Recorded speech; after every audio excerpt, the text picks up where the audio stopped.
Well, it is the 24th of December, and actually there's two types of masses.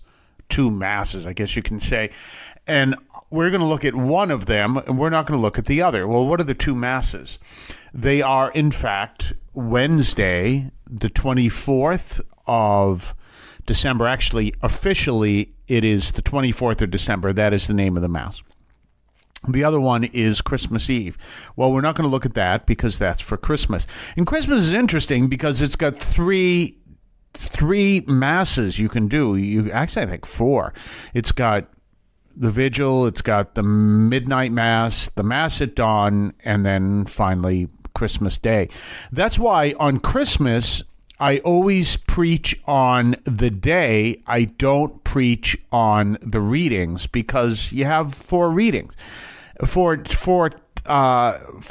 types of readings. So you really, unless you're going to do a homily for every single Mass you're going to do, which I don't do, you just do it on the day. And in fact, during Christmas, I tend to do that. Anyway, I focus on the day right up until the baptism of the Lord. But anyway, what we're looking at today is Samuel. And here we are looking at the famous story of David realizing that the Lord in the Ark of the Covenant does not have any place to dwell. And he wants to build a temple for the Lord. And the Lord is saying to him, don't worry about it. That time will come. You don't worry about it. And the reason why this is important is, what is our focus? Our focus is on the birth of Christ. And who is Mary in this? Well, the common word used to describe Mary is Theotokos, which means God-bearer in Greek. So in other words, what is implied here is, number one, you will see a temple, and his son starts building the temple, and that's Solomon. And there is the temple, which to this day, the mount of that temple is still there. The temple no longer is. It was destroyed twice. Second time, as we know, in 70 A.D. The first time was by the Babylonians, rebuilt by Cyrus. We saw that earlier in the calendar year, but towards the end of the liturgical year. And now we're looking at, then the temple was destroyed again by the Romans, never to be rebuilt. And where the Dome of the Rock is, the base of that is where the temple was, and that's what the Wailing Wall is. So we've got that great history that still touches us today, but this is all before that, before even one stone of the temple was even considered. This is before the planning. This is before everything. But it's reminding us that there will be a temple for the Lord, and that temple will be, in fact, Mary, the mother of Jesus. So we have that focus because what are we looking here? We're looking at the coming of the Lord, and we're looking at Mary as giving birth to the Lord. So this is the powerful moment. And again, we are in 1 Samuel. Now, the thing to keep in mind is 2 Samuel. Thing to keep in mind is this is Samuel. In the book of Samuel, even though Samuel is not the prophet, Samuel has died. Who is the prophet? The prophet is Nathan. Just as Saul had Samuel, David had Nathan. And just as Samuel could say some pretty harsh words to Saul, so could Nathan say some pretty harsh words to David. And we know that story. And we're going to see more of that more in Lent and around Easter. But so this is that powerful moment, and Nathan is the prophet to David, just as Samuel was the prophet to Saul. So all of this is coming together, and we see this powerful moment. And again, because God is going to need a home in the fact of his son who is coming. And remember, the important fact, which I think I talked about earlier, and we're going to hear it all through Christmas, is why did Jesus have to be conceived and have that gestation period, be born, live, and die? Why? Because he was going to redeem humanity, and he had to live every aspect of humanity. That's why. It's an essential aspect. And therefore, he had to be born of a woman. He couldn't just fall from the sky. He couldn't just appear, although we see stories where that happened. We talked about that earlier. But previously, when he encountered Abraham, as it is believed, or when he encountered Jacob, as it is believed. But we are looking at the reality of Jesus being conceived, gestation period, born, lived, died.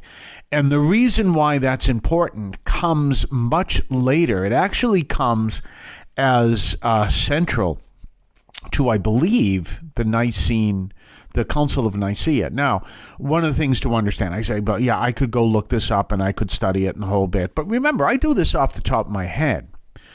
And the reason why is I don't want to sit down and write out a script and then you'll hear me reading it. And then Jesus said this, and then you know that very flat sound. And I can even animate it if I need to, but it's still read. And no, I'm just talking to you directly. This is what the story is all about. And so what happens, you had Gregory of Nazianzen, who came up with the powerful understanding, I think, the powerful understanding that is central to this. And what is the understanding? See, they had to come to define who Jesus was. And obviously, one of the questions was Jesus divine or was Jesus human? And then the next question is, if we assume he's divine, how much of him is divine? If we assume he is human, how much of him is a human? And at one time, it was considered 50-50. I mean, when I'm saying one time, I'm saying before they defined the doctrine. I'm not saying people walked around for centuries saying this. There was a time where they're trying to decide this. Well, was he 50% human and 50% divine? And finally, they came to understand he was fully human and fully divine.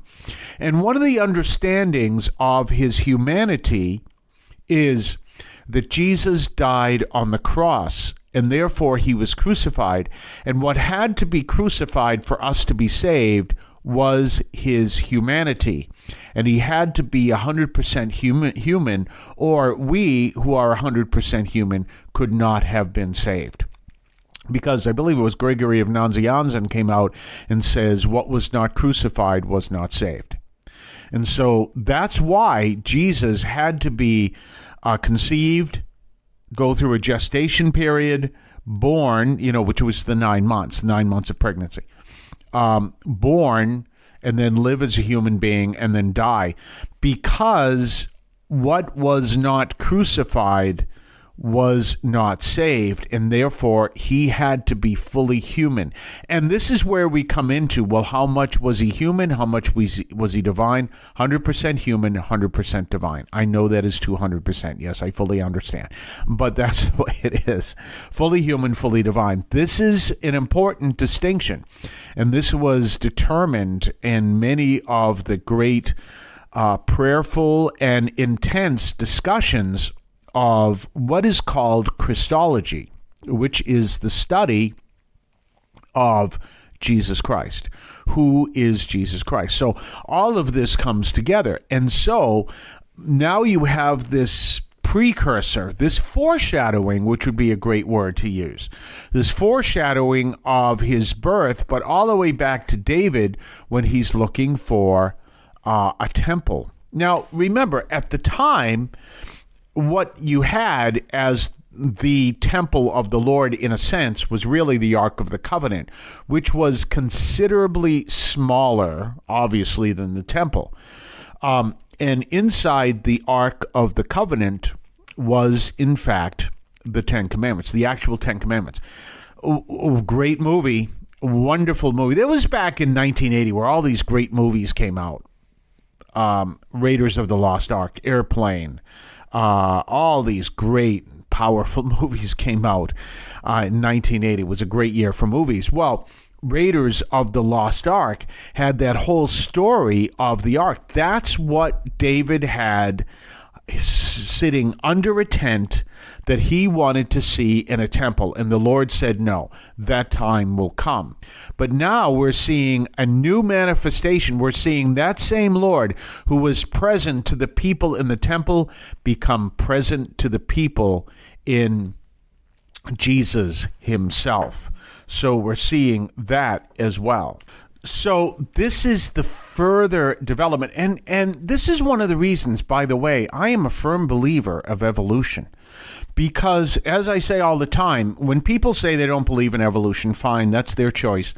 But what they're talking about is biological evolution. There is really clearly an understanding of an evolution that comes to us spiritually, culturally.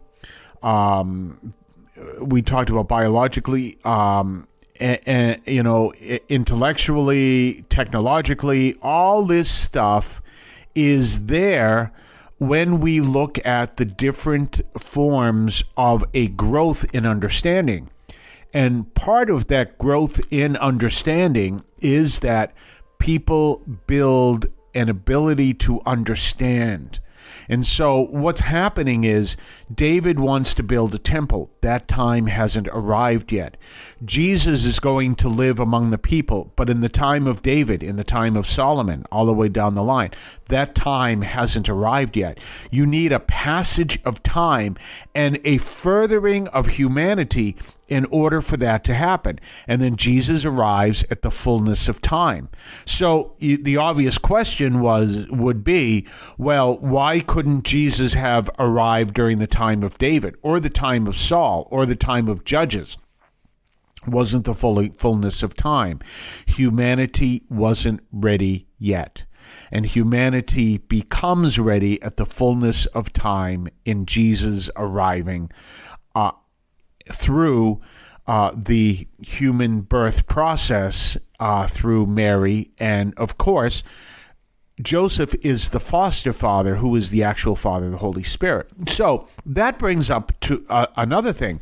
Why hasn't Jesus come back yet? And the answer is simple. Fullness of time in that case hasn't happened. The fullness of time for the arrival of Jesus, yes, that happened 2,000 years ago.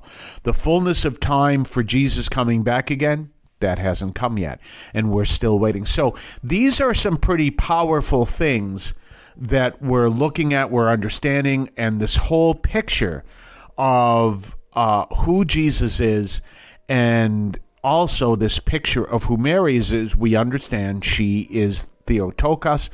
And at this time, we are realizing that she will be the God-bearer. But until that time, you have the tabernacle, and then you eventually have the temple. And then, once Jesus dies and rises again and ascends into heaven, the temple, soon after that, 40 decades after that, is destroyed, never to rebuilt again. That temple existed from the time of Solomon to the time of the Babylonian exile, was destroyed, rebuilt, and existed again from that post-Babylonian exile until the Romans came and destroyed it after the death and resurrection of Jesus. Never to have been rebuilt. Why? Because it was no longer needed. The ultimate sacrifice had been done in Jesus. So we see all this, and all of this is connected. One of the things, again, I bring up that whole idea of, was saying this evolution of spirituality, this evolution of time, this evolution of culture, everything else. And we can, with that understanding, connect everything we see on the Temple Mount all the way back to the time of David, and on the Temple Mount all the way to the present time. Never forget what Alexander Dugan said. If you don't understand eschatology, you will not understand the war between Gaza and Israel. That's one of the things he said. Now, whether or not that portrayed to be true, but this is Alexander Dugin, who from our perspective is on the other side of the world, in Russia of all places, speaking of Orthodox Christianity, which at one time was impossible, and there you have another powerful prophecy comes true. So all of this is connected. And we see that, and we go right back to this reading today. And then, of course, we go into the Christmas readings. We're going to be back on the other side of the break. You're listening to the Catholic Audio Media Podcast. We'll be right back right after this. Did you know that the Catholic Audio Media Podcast is available on various podcast platforms? You can find us, among others, on Podbean, which is our home platform. You can find it on Spotify, Amazon Music, iHeart, among others. Just look for Catholic Audio Media, all one word.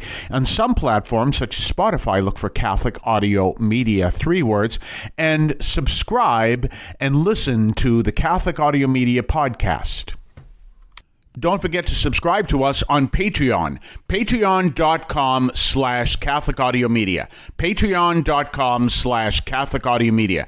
Check us out. Check what we have to offer. Previews of upcoming podcasts. Previews of upcoming columns over at CatholicAudiomedia.substack.com. Your ability to comment, make suggestions, even make suggestions in upcoming programs. Check us out. Patreon.com, Catholic Audio Media. We're back. I wanted to touch on some current events, actually a particular current event in this part of the program, which I'm starting to do more and more within religious aspects and everything else. And obviously, the big news at this time is the death of Rob Reiner and his wife at the hands, allegedly, of his son, Nick. Now, a couple things I wanted to mention there are stories coming out that allege that Nick was acting erratically during the party at Conan O'Brien's house, and allegedly Conan O'Brien is very distraught about the incidents that followed after the party at his house. And supposedly someone was going to call 911 and other people said not to. Now, that aspect, the 911 part, is very understandable. And the reason is because, of course, wherever these people are paparazzi. And if they called 911, all of a sudden, there you would have not only the police, but the paparazzi and probably every single news agency in the area. So obviously they would, if in this situation like this, they would want to avoid all that publicity. Now, I don't know, obviously. I can't see obviously all the time, but I guess I have to. Obviously what happened there. But there was an interesting piece of information that I think it's important to be aware of. First of all, there is a channel called, I'm going to bring up the channel. Now, obviously, again, saying obviously you're not going to see it because this is audio. It's all audio. That's what a podcast is all about, if it's not a video podcast. So, in any case, now kind of interesting, I'm going to throw this out. This was uploaded on December 21st, and it already has over 91,000 views and 5,000 likes. So that should tell you something. But anyway, the channel is called Dr. Joseph, and it's connected to what is known as the Taper Clinic. And the doctor speaking is a Dr. Joseph, and you spell Joseph, Josef. I guess that's the German spelling. Yeah, he's got a German name. Dr. He's American speaking. Dr. Joseph, Josef, Witt, hyphen WITT hyphen DOERRING, Doring, I guess. But anyway, Dr. Joseph is the channel. And apparently he used to work for the FDA, and he's a psychiatrist, and he is the CEO of a place called the Taper Clinic. And he talked about how some psychiatric medicines they have as a side effect some very serious side effect, and depending obviously on the medication, have been known to cause people, or to induce, I don't know what the right word is, violence. In one case, he tells, talk about a scary situation. A man was on one of these medications and killed his son and woke up in jail, had no idea that's what happened. That's scary. That is really scary. So anyway, the name of the video is Psychiatrist Listens to Nick Reiner's Schizophrenia Defense. And he brings up, he's a very good video, and obviously a lot of people looked at it. And one of the issues he brings up is certain medications, and even those medications along with illicit drugs, can cause, reactions very similar to what we saw with what happened at the Reiner's house. Not saying that that's what happened, but it's possible. You'd have to see the video. He's just giving you the reaction. Well, the reason why I'm bringing this up is because in this whole story, there's a piece of information that is extremely important for anyone to hear. And a lot of people may dismiss it, and that's where trouble comes in, but you need to hear it. So supposedly, allegedly, Rob Reiner had said to some people at this party that he literally was in fear of some kind of violence by his son against him. He literally felt he was in danger with his son. Okay, those comments should never be dismissed. Now, certain people in the legal or medical professions would literally have to act on them. So, for example, if there was a nurse or a doctor at this party, which probably is, just like most parties, probably is not the case. If there was a nurse or a doctor at the party and became aware of that, the nurse or the doctor would probably know that emergency services would have to be called. But that is something important to know. If someone says to you, I really feel I am in danger because of this other person living in my house, then that is something that needs to be taken seriously and acted upon. Now, take, for example, Conan O'Brien. It was at Conan O'Brien's house. Conan O'Brien would have, to the best of my knowledge, he would not have any legal responsibility to call 911. He just wouldn't, because he's not a medical professional. He's not a legal professional. He is a talk show host. He's a writer. He's all these things, but none of them are occupations where this would be required. Now, if, however, there were medical personnel or legal personnel there, then they would be required to do something about it.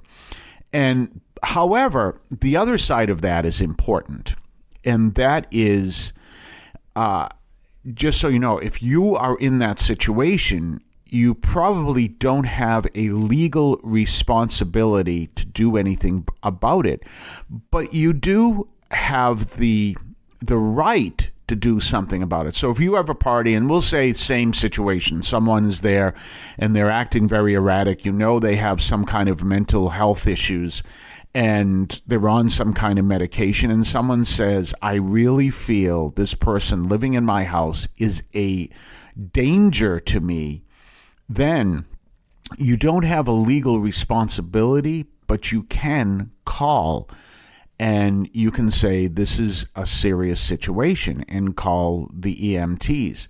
Because, as you see in the case of the Reiner house, that the warning sign was there, and people are going to turn around and say, no, everything will be okay. This is one of the things.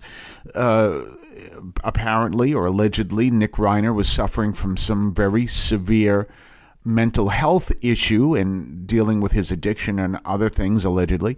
And it's easy to say, oh, we can deal with this very easily, or we can deal with it, or don't worry. And sometimes that is just not the case. There is something bigger going on that people there in that situation aren't qualified to deal with.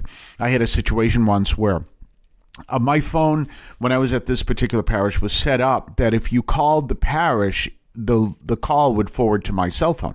People would say to me all the time, "Oh, I'm sorry, I didn't know I got you on your cell phone." I said, No, you wouldn't know. It's designed that when you call the parish, you get my cell phone.